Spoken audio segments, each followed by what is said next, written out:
Hey guys, welcome back to Ultimate SNS. So, SHTF, what is it? Well, for those who don't know what the acronym is, it is shit hits the fan. That is basically saying that everything has gone wrong and it's finally hit the fan, guys. Now, there's a lot of different types of ways that this can happen, and I'm going to tell you what I think is the least likely and the most likely, and what I actually see happening. So, is SHTF on its way? I believe it is.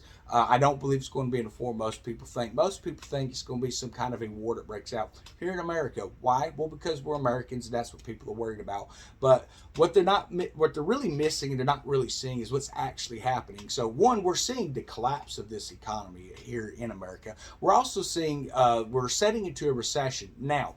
Just recently, they asked our press secretary if we were officially in a recession, and her response was no. And then the definition of what every president has ever used in the history of this country, which is if you have two negative growth GDPs, okay, and we've had more than two, guys. We've had way more than two. We've had like four already since this president's taken office. But anyway, we're going to get back into this. If you have at least two in a row, then that means that you are in a negative growth and that we are officially going into recession. So we're well within a recession. Now, that can be bad. It can start to manipulate markets. Typically what happens when you hit a recession, at least what we've seen in the past, is they come in and they lower, okay, they will lower interest rates at banks and things like that. But that's not what we're seeing. We're seeing the federal government come in and they're increasing, consistently increasing. And they said they're trying to catch up with inflation. All right, so people that say, well, the government doesn't control inflation. Yes, they do. They control a lot more than what you realize. Now, does any one person control it? No, but when you get enough people working together, then yeah, they can pass these illegal things that are happening. But here's what I believe is going to happen. Not only is this country going to be facing severe recession here in the next year, even already this year, but moving forward into 2023, we're going to be facing more. But also, we're seeing reports. If you check up here, guys, there's reports of Europe is facing these, England's facing this stuff, China is facing recessions. We're looking at what's happening in Ukraine. They're in a recession with everything that's going on with them in Russia, and Russia is causing a lot of the issues that's happening there. And those issues are starting to trickle down into the world, where it's no longer just we're seeing inflation, but we're also seeing a lack of food.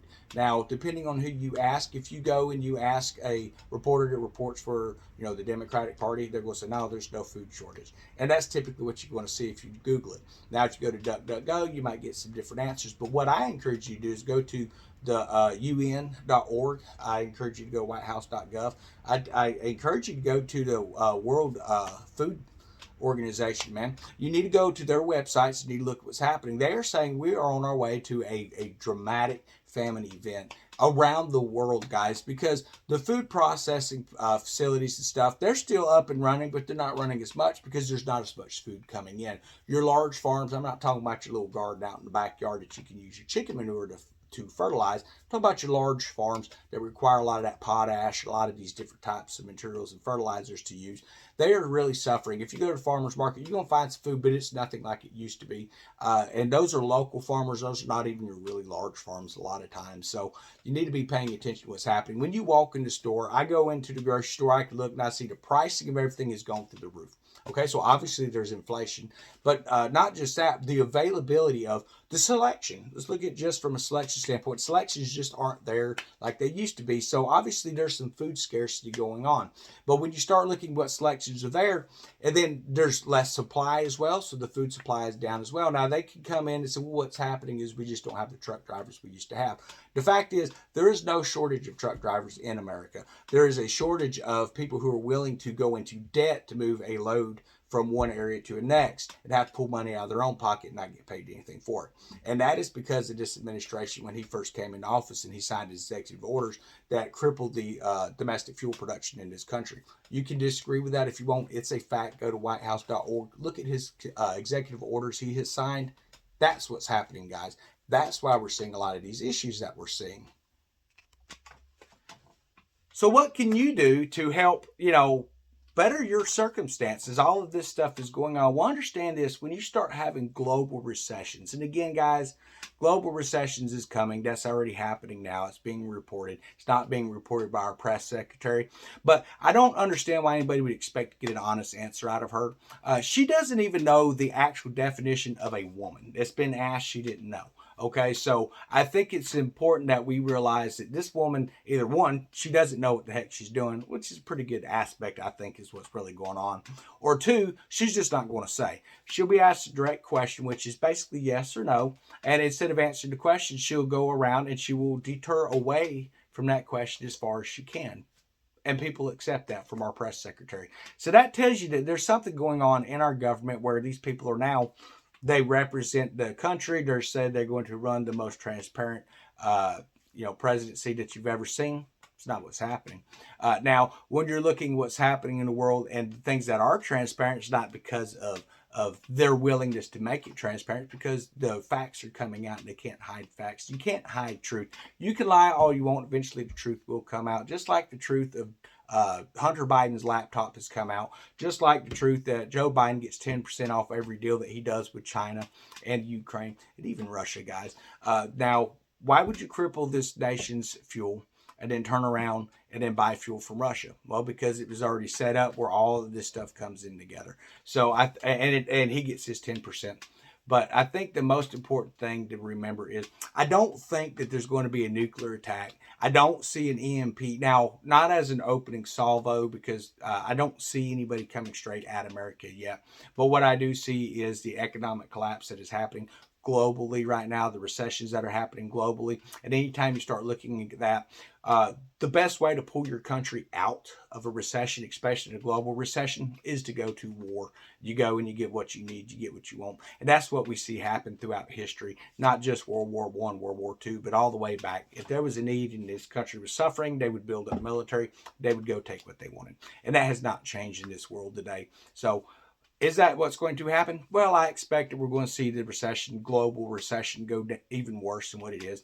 But yeah, I expect there's going to be war. They've already got the category set up where they can do that, with everything that's happening with Russia invading Ukraine and the mess that's happening overseas right now. People are kind of just sitting back, like, oh, we're not really sure what to do. Well, here's what you need to do. Prepare yourself for food scarcity, because that is the number one thing that's going to kill you. You can go and you can buy, $100,000 worth of nuclear gear, but what would be the point if you have no food? Now, maybe you're a millionaire and you can do it all. Hey, that's great. I'm happy for you. We're not in that type of boat out here. So what I would recommend, you want to go out, you want to buy as much food as you can. You want to be buying seeds, okay? You want to get seeds that are going to be heirloom seeds. I was talking to a cashier over at the garden center recently, and you would think, being in a garden center, that these people would know a little bit about planting plants and stuff. Absolute nothing. They're talking about that instead of buying seeds, they just go and they buy the tomatoes over there at the store, and then they'll cut a thin slice and they plant it. And yes, you can get tomato plants doing that, guys. Just throw that slice of some dirt, sprinkle a little bit of dirt on top, and it'll start sprouting up tomato plants. But you're not going to get a tomato. If you take a tomato this big around, you're not going to get that. You're going to get something like this, if you're lucky. So that, while it is a cheap way, it is not a very smart way of doing things. I don't think. You want to get heirloom products, you want to get heirloom seeds, but you can get what you can afford, because it's still something to eat. You're going to want to make sure you have filtration for water. So one of the things that we don't realize is when it comes to fresh water, we're talking about potable drinking water. That's actually a scarcity on this planet. A planet that is over 80% water, that's actually a scarcity on this planet. It's fresh drinking water. Water you can just go get straight out of a stream because of the pollution. Now understand, I would have you believe that the pollution is your fault or my fault. The pollution is the fault of the government that allows this lax polluting of industries and things like that. Now, why are we seeing these issues? And they like to make it seem like it's our generation that's doing it. Okay, Generation X, guys, they're blaming us now. Just as our generation blamed the baby boom generation, their generation blamed the generation before them, just as the president now blames the president before him, and that president would blame the president before them, and so on and so forth. They always put the blame somewhere else and continue to go forward. And the elite would tell you, well, you need to cut back on fuel consumption. That means don't be going anywhere other than work, to stay home. Don't go out and do this. Don't go on vacation and all this other mess.